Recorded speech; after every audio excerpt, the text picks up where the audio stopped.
Hello' guys, আসসালামু আলাইকুম, নমস্কাৰ। স্বাগতম জনাইছোঁ ভ্লগত জেচমিনগৰ অন্য এটি ভিডিঅ'লৈ। আশা কৰিছোঁ আপোনালোকৰ ভিডিঅ'টি চাই ভাল লাগিব। আৰু ৰাতিপুৱাৰ পৰা ভিডিঅ'টি ষ্টাৰ্ট কৰিছোঁ। ৰাতিপুৱা উঠিলোঁ, ফজৰৰ টাইমতে উঠোঁ যিহেতু। তাৰপিছত উঠি মই ৰুম চুমবিলাক সাৰি ল'লোঁ, যিহেতু আমাৰ মিষ্টাৰ আব্বা এনেকৈ ৰাতিপুৱাই গুচি যায়। তো তেওঁলোক যোৱাৰ পিছত মই ধুনীয়াকৈ ৰুম চুমবিলাক সাৰি ল'লোঁ। আৰু তাৰপিছত চোতালো সাৰি ল'লোঁ। চোতালটো সাৰি লোৱাৰ পিছত তেওঁলোকক চাহ তাহ দিলোঁ। তাৰপিছত মই চোতাল সাৰি আছোঁ, তেওঁলোকে চাহ খাই আছে। আৰু মিষ্টাৰেতো চাহ নাখায়, গৰম পানী এগিলাচ দিলেই হৈ যায়। তেওঁ ৰাতিপুৱা খাব ইচ্ছা নকৰে, সেইটো কাৰণে তেওঁক পানীয়ে দিলোঁ। আৰু শহুৰ আব্বাক চাহ দি মই চোতাল সাৰি লৈছোঁ। আৰু এয়া ধূলি উৰি আছে, যিহেতু বৰষুণ দিয়া নাছিলে। বৰষুণ দিলে বাৰু অকণমান চোতাল ভিজিয়ে থাকে।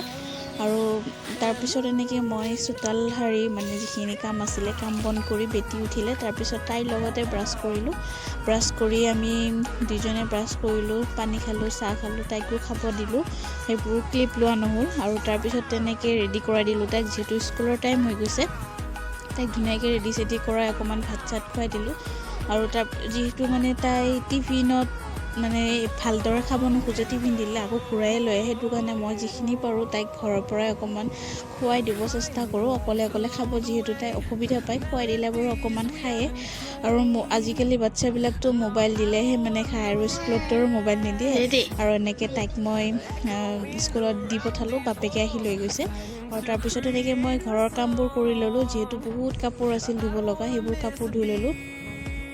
যোৱাকালিৰ পৰাই মই কাপোৰবোৰ জমা কৰি থৈ দিছিলোঁ, যিহেতু মোৰ বহুত বেয়াকৈ অকণমান হাত কাটিছে। হাত কটাৰ কাৰণে মই কামবোৰ কৰিব পৰা নাছিলোঁ।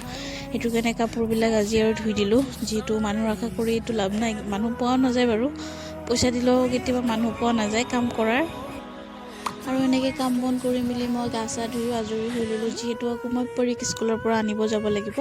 তাৰপিছত এনেকৈ মই ৰন্ধা বঢ়াৰ কামো ষ্টাৰ্ট কৰি দিলোঁ। মই কামবোৰ জল্দি কৰি ভাল পাওঁ, মোৰ বহুত জল্দিয়ে কাম শেষ হৈ যায়।